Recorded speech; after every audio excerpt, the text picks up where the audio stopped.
Our reading this morning is from Mark 9, verse 14 to 29. And when they came to the disciples, they saw a great crowd around them and scribes arguing with them. And immediately all the crowd, when they saw him, were greatly amazed and ran up to him and greeted him. And he asked them, "What are you arguing about with them?"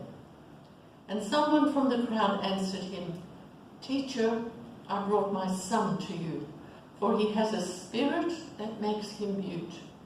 And whenever it seizes him, it throws him down, and he foams and grinds his teeth and becomes rigid.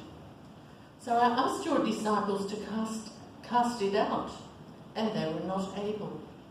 And he answered them, "O faithless generation, how long am I to be with you? How long am I to bear with you? Bring him to me." And they brought the boy to him. And when the spirit saw him, immediately it convulsed the boy, and he fell on the ground and rolled about, foaming at the mouth. And Jesus asked his father, "How long has this been happening to him?" And he said, "From childhood. And it has often cast him into fire and into water to destroy him. But if you can do anything, have compassion on us and help us." And Jesus said to him, "If you can't, all things are possible for one who believes." Immediately the father of the child cried out and said, "Believe, help my unbelief."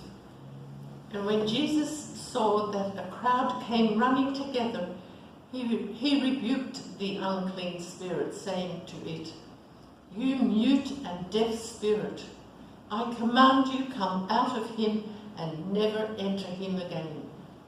And after crying out and convulsing him terribly, it came out, and the boy was like a corpse, so that most of him said, "He is dead." But Jesus took him by the hand and lifted him up, and he arose. And when he had entered the house, his disciples asked him privately, "Why could we not cast it out?" And he said to them, "This kind cannot be driven out by anything but prayer." May God bless this reading.